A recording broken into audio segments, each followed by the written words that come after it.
Hello everybody, welcome back to the JNP Kitchen. Today I'm going to be doing Shoepeg Casserole. It showed up one year around Thanksgiving. Somebody brought it in and it has become a staple around our family's holidays. Somebody brings it for Thanksgiving, somebody brings it for Christmas. It's always there. It's really good, it's really simple, and if you try it, I promise you it will become a staple for your family during the holidays. Let's get right on in it. All right, this is everything you're going to need. You're going to need a full stick of butter. I've only got the half stick, so I'm using two of them. Uh, Cream cheese of your choice, 8 ounces. Both of those, I recommend leaving them out overnight to let them soften. You're going to need, of course, the Shoepeg 11-ounce cans. These are hard to get when the holidays come around, probably due to people making the Shoepeg casserole. So I recommend pre-buying these.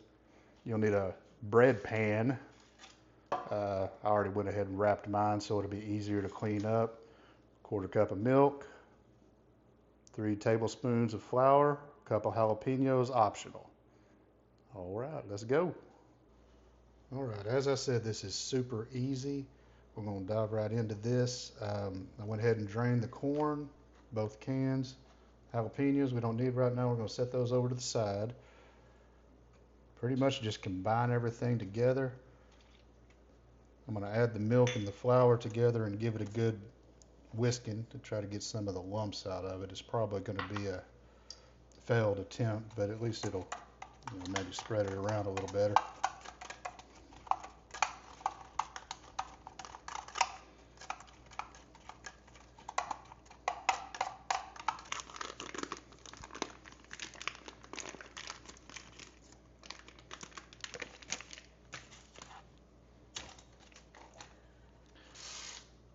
Of course, that's going to happen every time I try to dump a can.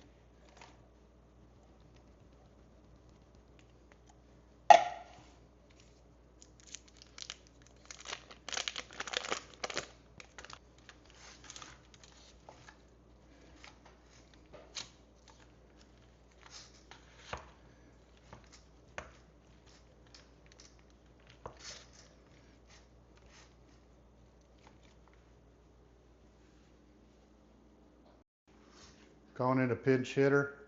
I'm going to use P to do some of the mixing. Apparently, I did not let my butter and cheese soften enough. I got a little tired, so here she comes. You leave P to do the mixing and decorating, and you get a smiley vampire jalapeno face. Uh, but we're going to put this in the oven at 325 for 50 minutes and see how it turns out. Again, the mandatory putting the dish in the oven video. You could probably just assume I did this, but I'm going to show you I did it.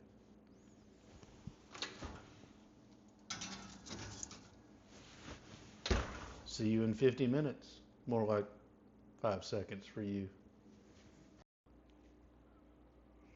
Okay, well, this is 50 minutes later, and this is what we have arrived at, and it looks about the same as it did when it went in, but I promise you this is awesome. You need to try this. Now, a couple of things I need to mention. This is my mother's recipe. I have never cooked it before, so mistakes were made.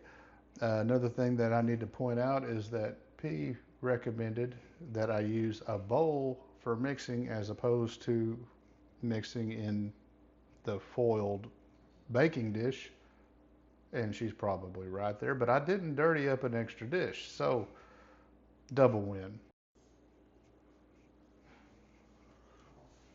So this is the mandatory make sure it doesn't taste like poop test.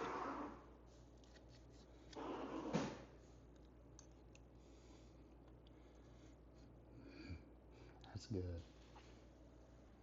Oh, you watched this whole video and you didn't subscribe?